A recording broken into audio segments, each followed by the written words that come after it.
Welcome. You are in the lab room. I'm your host, Lou. Thank you for joining me. Week 10 of the National Football League, here to recap all of the happenings on Sunday in the National Football League, which takes us to one of the surprises. Talk about surprises of week number 10.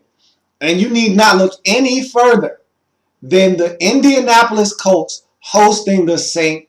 Louis Rams. Now, I can't speak for everyone. I can't speak for you out there.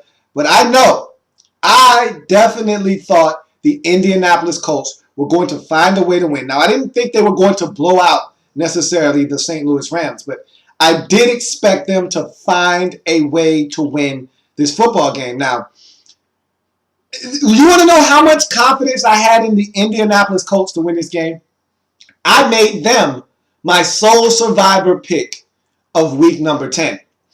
And as you can imagine, if you were to pick them, you would be out of your sole survivor pool right now. So that's how much confidence I had in the Indianapolis Colts to get it done. But let me say this.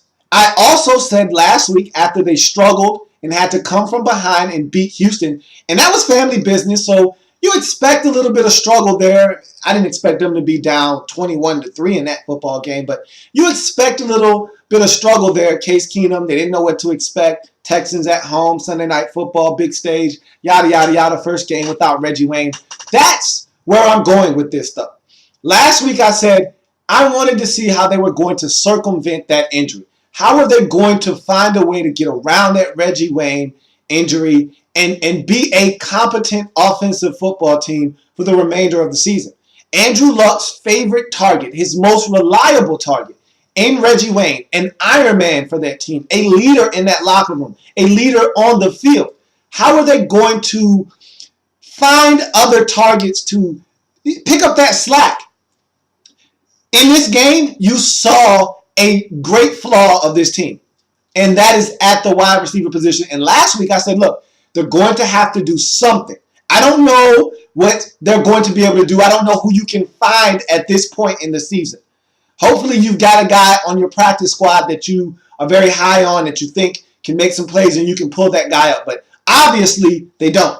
So you got to go out on the street. You got to do something, because I'm here to tell you. And if you watch the game, then I don't need to explain this to you, but I'm going to do it anyway. You don't have the requisite players at the wide receiver position to not only fill the void that is left by Reggie Wayne's absence, you don't have enough targets out there to be a credible threat in the AFC. Look, T.Y. Hilton, 7 catches, $130. He can get it done. He's not the issue, okay?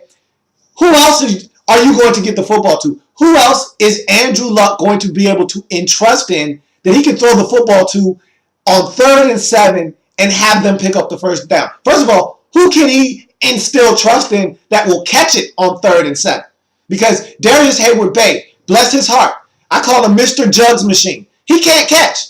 We've known that in Oakland. He's been working on the Jugs Machine in Indy. He can't catch. Okay? So that's a definite. He's not going to help you. Okay? David Reed. He needs to worry about not taking the ball out of the end zone when it's 8 yards deep. I mean, he needs to worry about knowing when to take a knee and when to come out of the end zone. Obviously, he didn't know when it was appropriate to do it in this game that passed on Sunday against the St. Louis Rams. So he's got issues there. The crowd let him have it, and rightfully so. He was keeping the Indianapolis Colts in bad field position all game long with his theatrics, coming out of the end zone from 6 and 7 yards deep and only getting to the 12 and 9 yard line. So he's not a receiver by trade, by nature.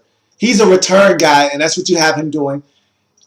Griff Whalen, cute story, came from Stanford with Andrew Luck and Mr. Hamilton, your offensive coordinator, but he's not going to be able to help you.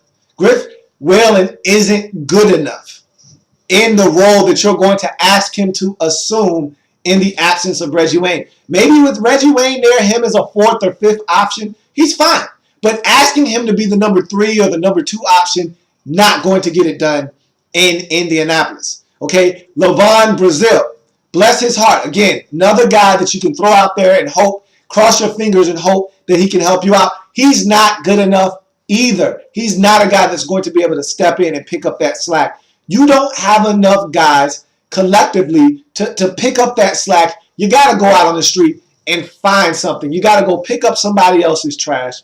Hopefully somebody releases somebody on waivers, and you can claim that guy and he can come in and help you. Or you got to go find some guys out there that can help, work them out on a Tuesday, bring them in, get them up to speed, and get them into your facility and get them onto your roster, because you don't have enough right now as is to withstand the charge of potentially the Tennessee Titans and anybody else in that division that wants to make any noise. The Jacksonville Jaguars and the Texans are probably done this season, but the Titans, even though they had an egregious loss on Sunday, they're still breathing down your necks. They're still in your rearview mirror because you can't shake anybody in this division because you're not good enough anymore without Reggie Wayne. And even though Robert Mathis is still getting pressure and you still got a defense that can do some things, you were exposed against the Rams. And not everybody has the Rams front seven. Not everybody has Robert Quinn and Chris Long and company and Brockers and Kendall Langford up front. Not everybody can do the things that Tavon Austin did in this game. But the Rams were a 3-6 football team coming into this game. 3-6, 3-7, one or the other. You were supposed to win this game at home. They had Kellen Clemens at quarterback, and you allowed him to throw for well over 200 yards on only about 16 or 12 attempts, somewhere in that general vicinity in this game. You allowed them to complete short passes and run a mile after the catch. You allowed Tavon Austin to run just absolutely wild on special teams and all around your secondary. You allowed them to control the tempo of this game. Andrew Luck was harassed, and he was inaccurate and very erratic in this game. And a lot of that has to do with the pressure that he felt early in the football game, being stripped on the first possession and having that go the distance. He was never comfortable in this game. And the Colts have a lot of issues to iron out, and they all stem from Reggie Wayne being injured. And it's a shame because you rarely see a receiver have an impact on a team like this. Normally, if a quarterback goes down, a la Aaron Rodgers, then you have ripple effects throughout the whole entire team. But this is a case where your best receiver goes down, and you really didn't have other guys that could step up aside from T.Y. Hilton. And so now you're feeling the effects of that. And without a running game that's competent, because I tried to warn you that it wasn't a good idea to trade a first-round pick for Trent Richardson. Without having that to be able to lean on and take pressure off of Andrew Luck, now you're in a world of hurt. I'm not saying it's the end of the world for the Indianapolis Colts. I'm just saying that was a tough game to watch if you were a Colts fan. And there's a lot more where that came from if you don't shore up some of the deficiencies that you now have on your football team. But enough about the Indianapolis Colts. Let's talk about the team that actually won the football game, that being the St. Louis Rams. I was so impressed with what I saw from them in this football game. And I always talk about the Rams and how I want to see more consistency from them. That's the problem I have with the Rams. The lack of consistency. The lack of this being what you get from them week in and week out. The defensive intensity. The offensive output to match. You don't get that every single week from the Rams. We saw them 2 weeks ago on Monday Night Football put forth the defensive intensity that was necessary to win. They didn't match that with the offensive output. Then you saw the offensive output last week against Tennessee, but not the defensive intensity that was necessary to match and get a W. You don't know what you're getting from the Rams from week to week, and you don't know what you're getting out of Kellen Clemens. You don't know if this defense is going to force turnovers like they did in this game. You don't know if they're going to get after the quarterback, even though you know Robert Quinn, Chris Long and company can get after the quarterback, William Hayes and company. They can do some things as far as getting after the quarterback, but you don't know what you're getting from week to week from the secondary, from Trumaine Johnson, from Janoris Jenkins, from everybody in that secondary. You don't know what you're getting from week to week. And so they're an enigma. 1 week, they can go on the road and beat a good Indianapolis Colts team by 30.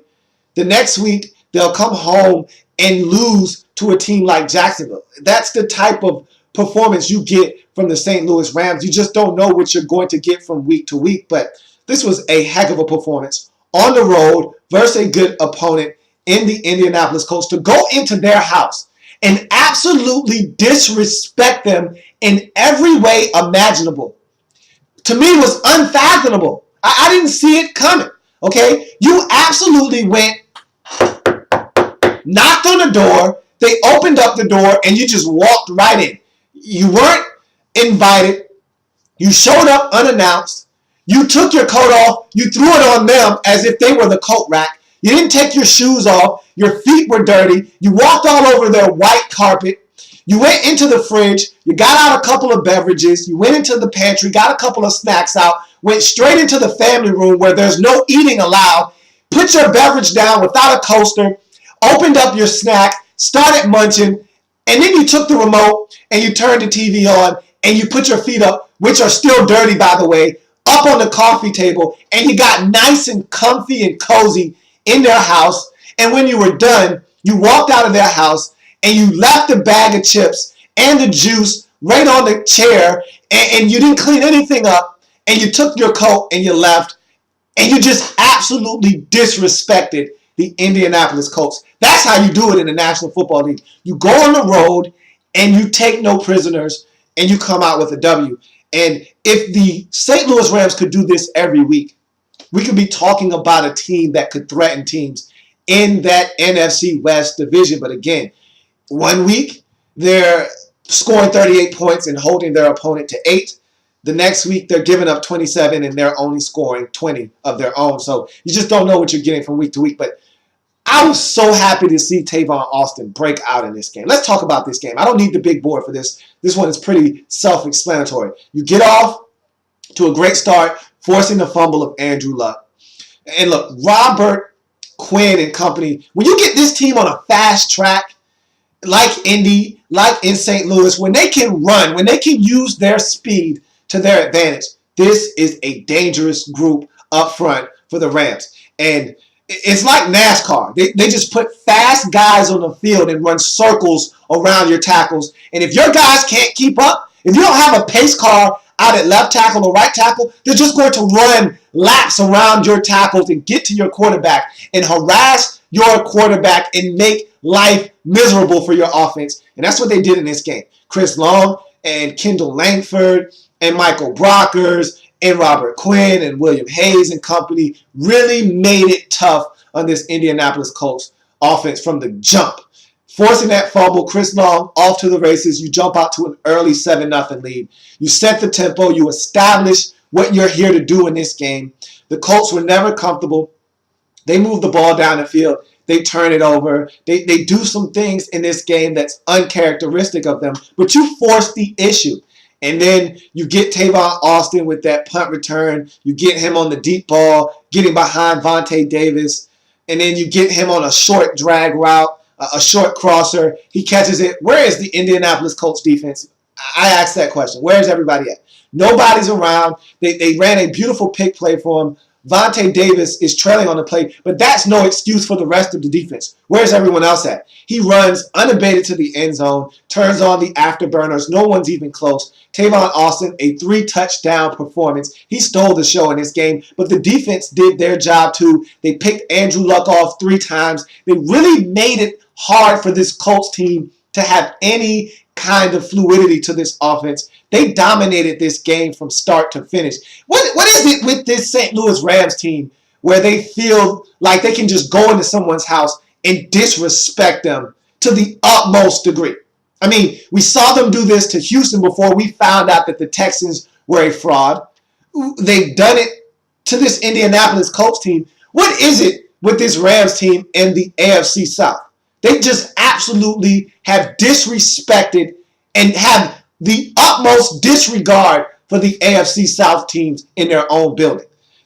I don't know what it is, but maybe they need to take this, bottle it up, and use this against the teams in their own division and the teams in their own conference. That would serve them a lot better than it would using it on AFC South teams. That's for sure. But huge win for the St. Louis Rams. You get the victory. And it was a big win because, again, like I said, this is a team that is constantly close, knocking on the door of doing something. Ever since Zach Stacy has entered this lineup, this has been a more competitive football team. You lose Sam Bradford, everything looks to be lost, and then you start playing some inspired football with Kellen Clemens at the quarterback position. You had the Seattle Seahawks on the ropes, you let them off the hook. You had the Tennessee Titans on the ropes, you let them off the hook. This time you said, we're not even going to allow this game to be close. We're going to dominate this game from start to finish, exert our will over these Indianapolis Colts, and get it done so that there's no question that we're winning this football game. And that's exactly what they went out and did in this game. Big win. They go to 4-6 on the season with this victory. Huge win for the St. Louis Rams. If you're the Indianapolis Colts, you ought to be ashamed of yourself for the performance that you put forth on the field in this game. To be embarrassed like that at home. It's one thing to lose like this on the road. It's another thing to lose like this at home in front of your faithful, and to lose to a 3-6 football team. No excuse. Not like this.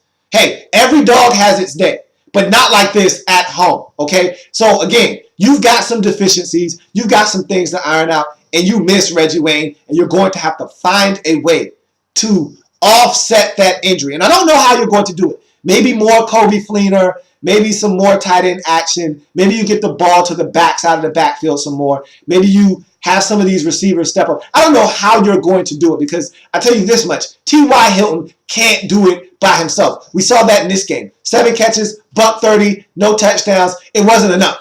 So obviously he's going to need some road dogs and some guys to step up right along with him to help take some of that burden off of his shoulders. I don't know how you're going to do that, but you got to figure it out. And you got to figure it out fast, because now you got a short week, Thursday night football, Tennessee Titans. They lost Jake Locker, and he could be gone for the season. But trust and believe that Ryan Fitzpatrick is more than willing and capable to beat you on Thursday night. So you better get your act together and get it together quickly, because you got a quick turnaround. And the Titans, believe it or not, are right there behind you in this division. And if you slip up and continue to slip up, the Titans will take this division right from under your nose. And so, that was a tough one to take. That was one smack dab on the chin if you're the Colts. But you got to get back up off the canvas, dust yourself off, and figure out a way to play and be more efficient on the offensive side of the football. Andrew Luck had a tough game. This offensive line struggled.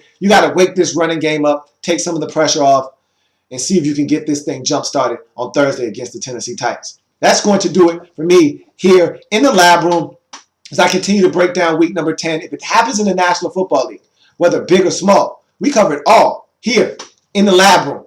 Thank you for joining me. Come back as I continue to break down week number 10 in the National Football League. I've got so many more games to break down, so don't you go anywhere. I'll be right back.